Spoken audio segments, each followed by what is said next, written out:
Welcome to EnVision Center News, where we discuss community impact and involvement with today's nonprofit leaders and philanthropists. Jolene, welcome. Thank you for joining me on the podcast. And before we talk about, well, you might find a way to weave it in, but before we get into the very specifics of Safety Net and what you're doing there, can you just tell me a little bit about yourself? Kind of give me your resume a little bit. I have been in nonprofit for a little over 20 years, and I am the first executive director for Safety Net Inland Northwest. So I have worked pretty much every role within a nonprofit. That might be a little broad, but many of them, learning my role and my skills as I've come up through the ranks. And now after that many years, I have my first executive director position, which I'm very excited about. And it is with an amazing organization. So glad to be here, glad to be with them, glad to be doing what I am doing with them. And it feels like it's been a long road, but I feel like I'm where I'm supposed to be. Mm-hmm. That's the best feeling. What's your education like? Oh, I went to high school, got a diploma, went to college a couple years off and on, decided that I was not a student, went into motherhood, and then when I was 48, I went back to college and I got an AA. Wow. Yeah. Never too late. No, not at all. Considering a few other educational options, just haven't bitten the bullet on that, especially with the new role. Mm-hmm, mm-hmm. And so were you involved in nonprofits then while you were doing the mom thing, or did that not come till after you went and got your AA and you're kind of done with that phase of your life? Yeah, the nonprofit thing happened accidentally. I was transitioning from mortgage lending. It was consumer small lending and then mortgage lending for high-risk lenders. And there was a lot of stress involved with that. And that company closed down, and it provided the opportunity for me to be offered a position from a friend who had just gotten into nonprofit. And she said, we have a teammate going out on maternity leave. So it's a part-time temporary role. And 20-some years later, here I am. What kind of nonprofit was that? That was the Make-A-Wish Foundation, serving children with, they're basically medically fragile. Mm-hmm. They used to have a terminal determination, but that's not how it is anymore. So I think I've worked for 5 nonprofits total in the last 20 years. Were they always touching the youth? Because I know that's what you're doing now, and that's Make-A-Wish too, or has there been some different opportunities in between? A few opportunities in between. That's really where my heart lies, is with young people. And then I did environment. I've done adults with educational, not just educational, but intellectual disabilities. And now I'm doing youth who are just coming out of the foster system. And I say that a little bit loosely. They're basically being pushed out of the foster system. At 18, they have to find another place to be in their lives. Many of them are still in high school. They're still trying to get an education and wanting to go on to college, but they're still in that, I'm sure they're in the adult mindset, that they're really still very young people. You can't call them children because they are 18 and above, but I remember myself at 18, and I was definitely not of an adult, education point. My head was still like, Mom, Dad, how do I do this? Well, foster youth don't have that. Yeah. I definitely want to ask you more questions about that, but just real quick to go back a little bit. As you were moving from nonprofit to nonprofit, was the thing that I'm interested in knowing your motivation of saying, okay, I'm done with this one and I'm going on to the next one. Was it that you were looking for job, like career growth, like in your career, and you're like, okay, well, I'm looking for this next assistant manager position, or I'm just making that up, but some kind of position that wasn't available at the nonprofit, so you looked for another one? Or were you like, I feel like I've done what I can do at this nonprofit and I'm interested in another cause? What led you along the path? A little bit of both of those things. It was the opportunities to advance, to learn a new skill. And I think that's the same thing that drove me to go get a degree at such a later date in life was I was looking for education.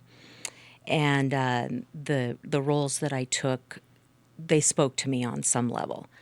So I got that connection through the heart, but then I also got that career connection, that career elevation.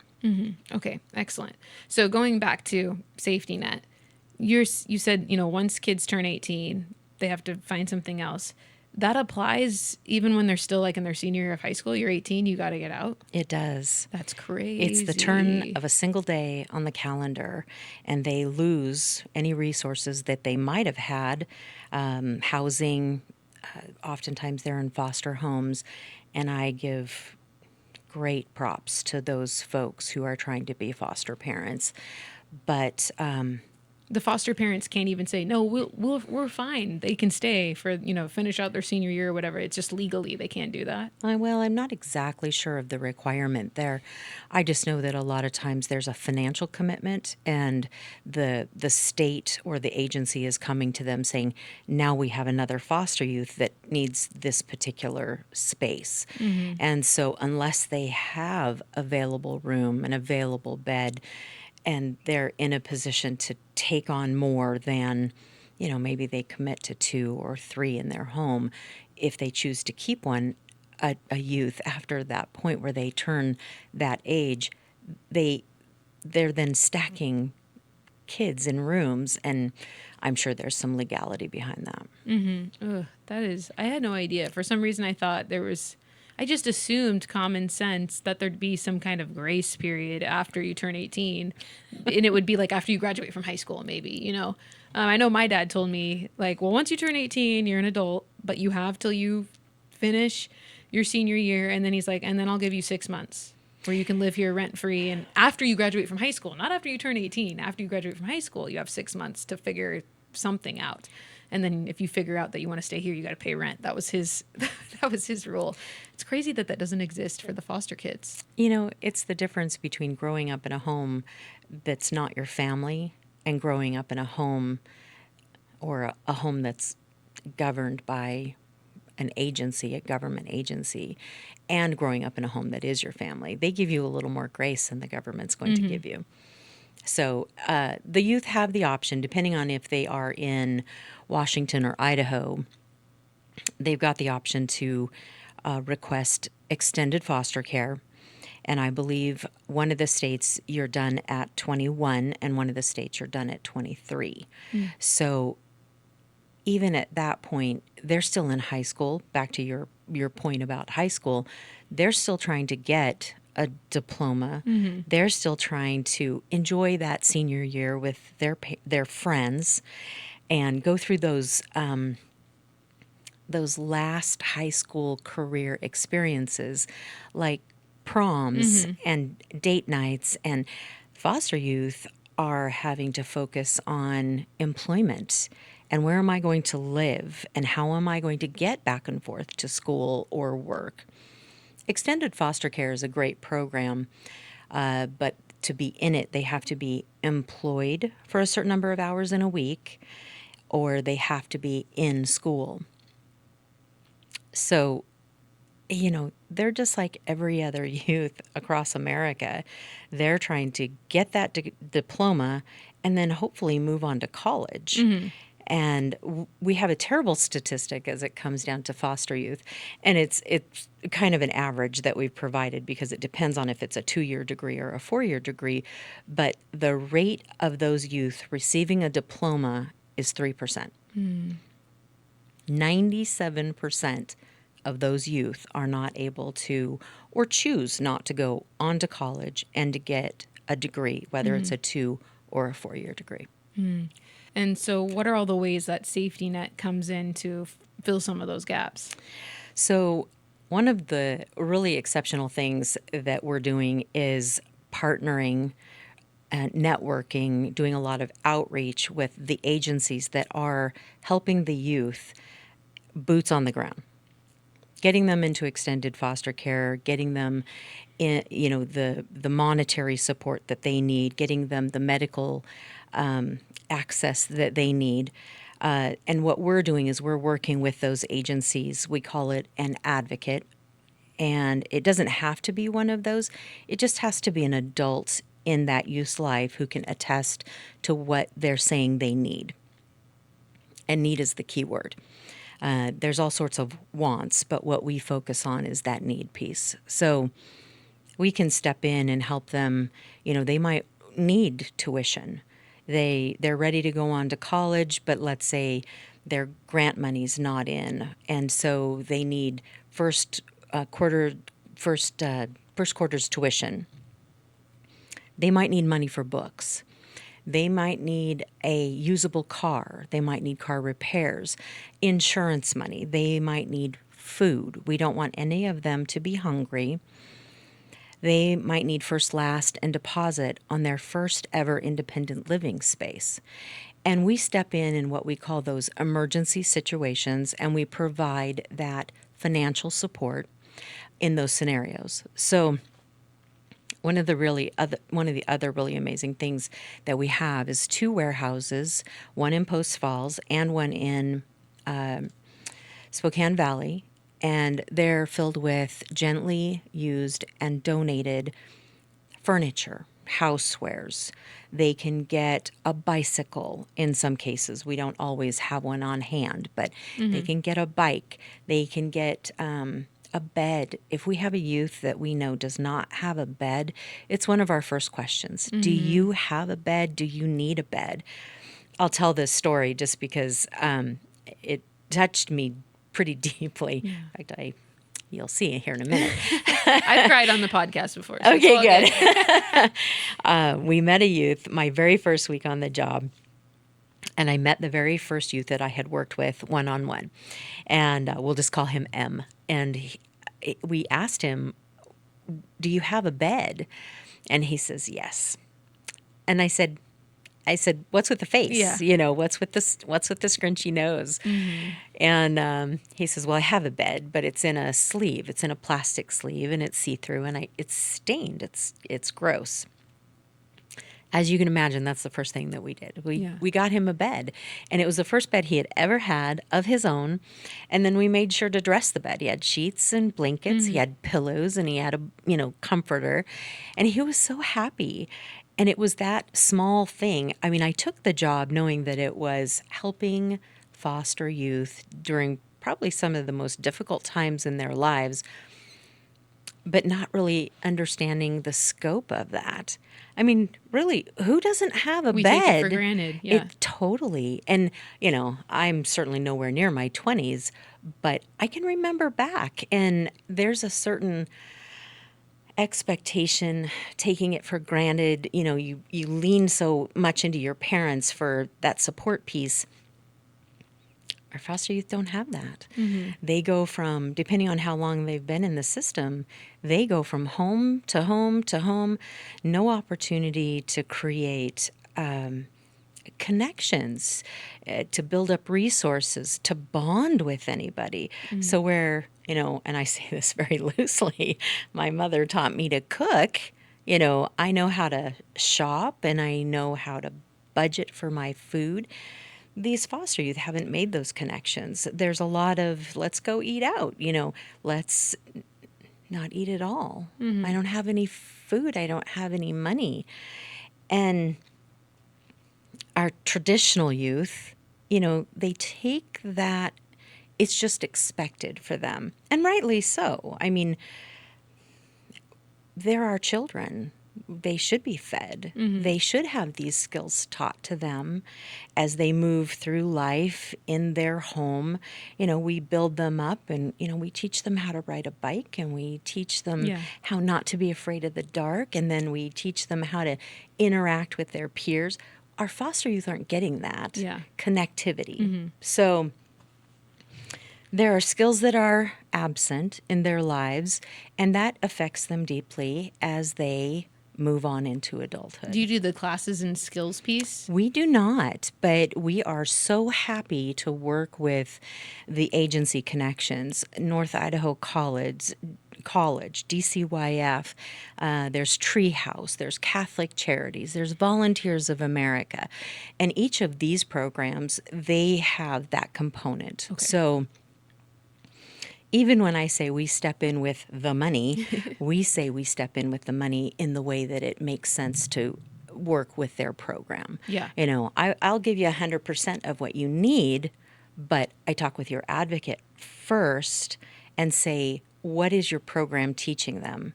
So a third, a third, a third. We provide a third, the youth provides a third, and the other agency provides a third. Mm-hmm. If that's how it works out, that's how we work with them. Yeah. And then, so I feel like, and you've kind of touched on this, that one of the biggest issues is exactly the problem of not having a parent, not having a mentor who's kind of telling you even I had a boss who told me that her son didn't do what he was supposed to do at the doctor's appointment. Like, he didn't understand how he was supposed to pick up a prescription. Like, he messed it up and he didn't get the medicine. It was this whole thing. And she was just chuckling. And she's like, I guess I never taught him. He'd seen me do it many times. So I just assumed, but imagine someone who doesn't even get to see someone do it. So I think that there are a decent amount of resources out there, but these people wouldn't even know how to access them. No. And there are big gaps between child, when you're talking foster youth, between child and adult. Mm-hmm. You're living somewhere and then you're not. And it's this space in between, how do I get my first apartment? How do I apply, pay the deposit for the application fee? How do I get insurance for my car? Unless somebody is connected to them enough, deeply enough, if those connections haven't been made, they're not learning that. They're not seeing the adults in their lives doing that because they're so far disconnected from a family situation, mm-hmm. a parent-child connection. So your point about the prescription is spot on. They've never seen anybody do that. Mm-hmm. At 18, they have to be told how to go to the doctor, how to make that appointment, that their dental appointment is every 6 months. And if they don't have that connection with someone, well, our agency representatives, employees are stepping in and trying to fill that role. Well, mm-hmm. It makes it really hard to bond. Yeah. So we're doing the best that we can as adults trying to support foster youth. How do they usually discover you guys? How do they find out about you and get sent your way? Well, we hope the agency representatives know about us. And actually that brings up a recent networking event that we held. It's called NARC, Networking for At-Risk Kids. And it's meant to bring a representative in from all of the agencies and talk about what they do. The goal is to find overlaps, to find gaps, and then make sure that we're each talking to each other. The idea, don't let any of them fall through the cracks, plays in here. We don't want any of these youth going without what they need. Mm-hmm. I say it quite often. We don't want them homeless and we do not want them hungry. But we want them to have a healthy environment where they've got food and clean clothes and things that belong to them. But security, safety, an environment where they can be themselves, not living on the street, not living in a car, not being taken advantage of, because unfortunately that is what it leads to. Mm-hmm. Mm-hmm. How long has Safety Net been around? About 16 years, a little bit longer than that. I don't know if you know much of our background, but we were founded by two amazing women, Molly Allen, and you might recognize the name. She was a radio personality, mm-hmm. and Colleen Quisenberry, and she's in the marketing field, and she is a very savvy businesswoman. And they got together one day, just in a roundabout way, and had a conversation.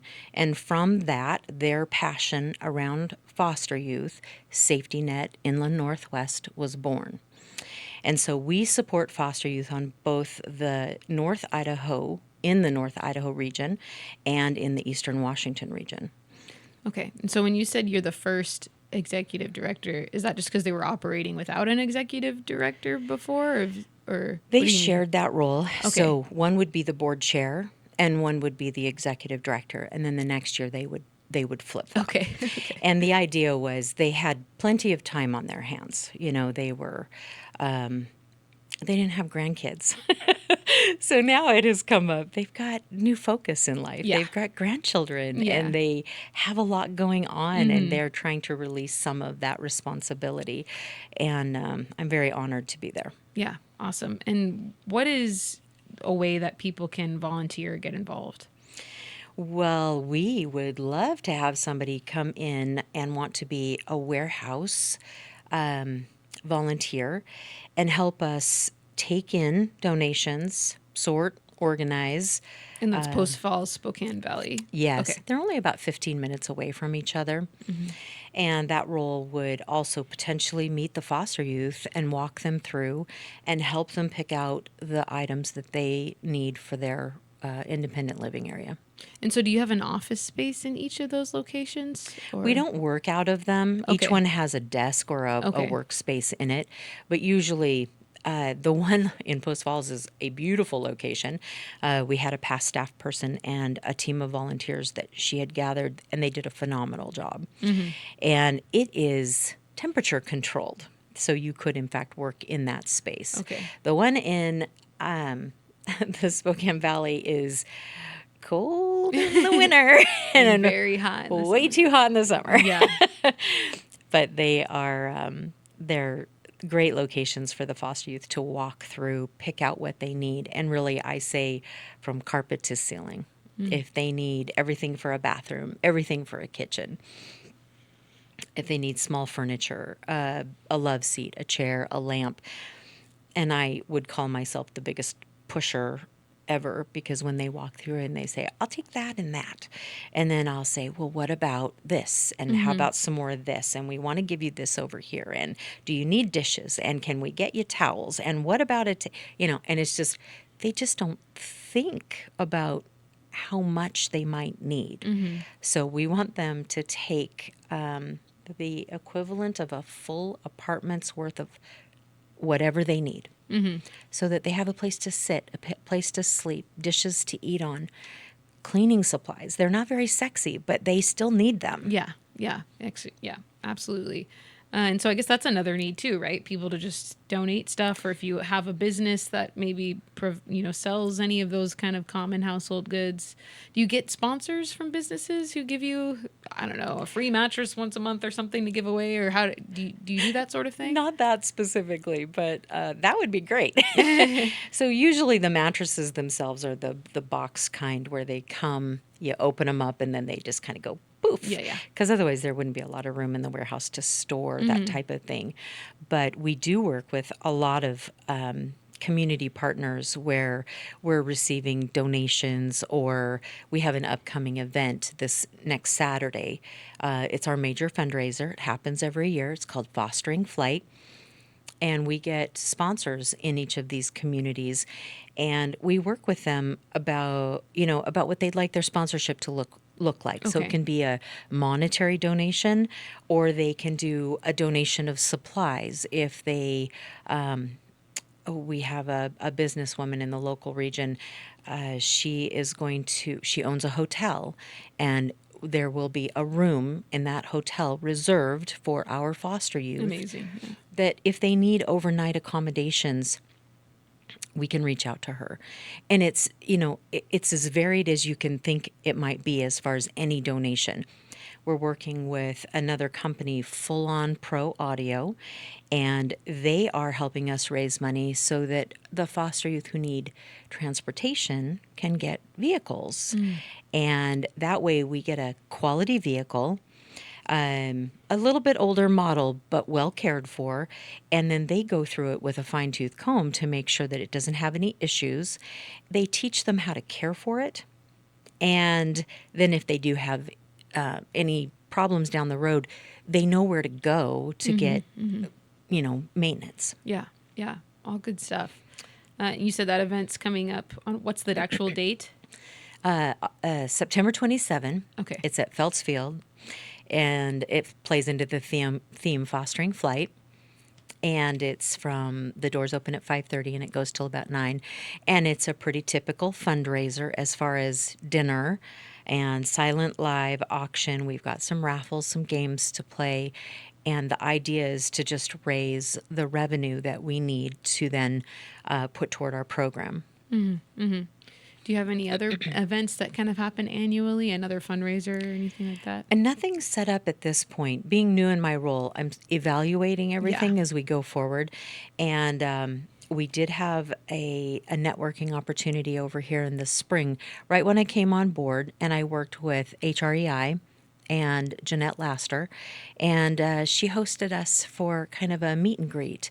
But I don't know that we'll do that specific thing yearly, but I would like to do something in the North Idaho community where they can come in, talk, ask questions, they being community members, and we can find ways to partner with folks to support revenue. When we raise money, it's not necessarily for a specific region, but if a donor is very passionate about it staying somewhere, then obviously we respect that. Right, for sure. You being, still pretty new, did you come in with any big crazy ideas? Do you have any big growth projects or vision where you're like, you know what, this is where we're going to be in 5 years or 10 years or whatever? Working with an amazing board, we will do that visioning, that strategic visioning with a 1 year, 3 year, 5 year goal or plan. And so right now, yes, I have a jumble of things going on in my head, but they're a wonderful group to work with because they kind of keep me grounded. And you don't want to be going off the rails until you really have a clear picture of everything. And then you want to be very strategic because, back to the donors, they've given generously and we want to be very respectful with their money and we want to spend it wisely and make sure that it's serving the foster youth or raising more money for the foster youth. So that's really my goal. And that is in partnership with our board members. Do you think, especially now that you gave that example of the boy who needed the bed, and I'm sure you have others now that you've been in it, not you're still new, but you've been in the seat for a little bit. Can you tell us of any kind of like common misconception you think people might have about those very young adults, youths coming out of foster care? I think one of the greatest misconceptions is probably exactly what you mentioned. Don't they have a grace period? Yeah. Well, no, they do not. Yeah. And aren't they all cared for by the government? Well, not entirely. They have to know about those resources. And if they don't, they do unfortunately slip through. They become our homeless and they become those in a situation making bad choices just to survive. And if you think about how they got into foster care, it wasn't because of anything they did. No, they're there innocent. because of an adult in their life. And it's not always, it's always dire, but it's parents pass away. Things happen. Parents might be incarcerated. They might have their own addiction challenges. Any number of things can put them into foster care. But they didn't do it. And this is happening to them. Yeah. Do you think, is there any part of this org that's about advocating for changing the laws or the ways in which the government supports foster kids? We don't do any advocacy per se, but we definitely support the idea that there should be changes in the system. Systems are all broken in some way. You can't always support every single person perfectly. Sure. But sometimes when a system is broken enough, it needs a deep look. So advocacy is not our thing, at least not right now. Yeah. If we get, a big growth spurt as an organization, I could see bringing on a staff person finding out what the laws are around advocacy, and making sure that we have a voice at the table, because that voice is going to say, support our youth, support our children. You know, that whole adage, age-old adage, it takes a community. Well, it really does. You know, we all need to speak up for what's right, and support youth in the way that we can. It's something that comes from a person's heart, and so we're there to answer questions, and we're there to support those. I keep wanting to call them kids. They are kids. They I've are called mentally, 25-year-olds kids. even at 35, I keep saying I was a kind of a bratty kid at 35. Yeah. So I consider myself still a kid at heart. yeah, there you go. I still feel like I don't have much life. I still am learning stuff every day. So I certainly don't feel seasoned and experienced. And I'm in my 30s, and I had both parents, and so I can't imagine what it's like to not have any of that. Be super young, inexperienced. I mean, it's truly, it's tragic the way that we treat. And I'm a fairly kind of libertarian, sort of small government person, but I believe the government exists to take, in part to take care of people that need to be taken care of. And just because you turn 18, come on now, that doesn't mean that you still don't need support. So It is quite shocking. yeah, I feel like somebody needs to start running, like a politician needs to start running and have that be one of their things. If we want to be a more family oriented culture, we have to take care of the kids that don't have the family, because we're like that 3% stat that you gave of getting an education or not getting an education. Well, that affects everything. Not that you can't be really successful without a college degree, but it definitely has an impact. Well, at 18 and something, if they have to make the decision to stay in school or get a job, there's a breakdown there, because they are kids. They're supposed to be enjoying their childhood right up until they graduate high school at a minimum. And they don't get that. Some of them don't get that. Yeah, that's really sad. Well, I feel like we've covered quite a bit. Is there anything that you were hoping our audience would hear from you on? Anything about Safety Net we need to know that we haven't covered? Well, just if you have any additional questions, please give me a call. And you can, of course, reach us on our website, Safety Net Inland Northwest, at www.safetynetinlandnw.org. Feel free to reach out to me by phone. I would be happy to answer questions. Just know that, yes, we do take donations, and we're very appreciative of them, because we can't do what we do without that support from our communities. And just remember that they didn't do anything to be in the position they're in. And that type of support is needed for them. And even though we don't do that classes, that mentorship piece yet, a person could always step in and say, I know finances, I know baby care, I know how to get you grants to get into college. There are so many things. Yeah. And if you have an idea, bring it to us. And even though we might not be able to implement something immediately, we can always prepare a plan around it and get it going. Yep, absolutely. Well, Jolene, thank you so much for what you do. Such important work, such an important organization. And gosh, now I got to tell everybody that, did you know that foster kids just get left out on the street basically when they turn 18? It's crazy. So thank you for educating me, and I wish you the best of luck as you continue to open the eyes of hopefully many more people and expand the outreach that you have. Thank you, Connie. I appreciate that. Thanks for listening to today's episode. For more information, you can go to crecIdaho.com. Please like, share, and subscribe. We'll see you again soon.